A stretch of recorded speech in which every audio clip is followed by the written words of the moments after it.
हाली पायपलायन फुटपाचे प्रकार चालू आसा. असोच एक प्रकार बुधवाराक कुणय कंपनीच्या गेटी कडेन आमकां पळोवपाक मेळ्ळो.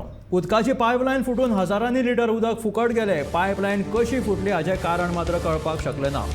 पायपलायन फुटिल्ल्यान उदकाचो घसघसो व्हांवून पुराय रस्त्याचेर व्हांवतालो. पळयात हें दृश्य.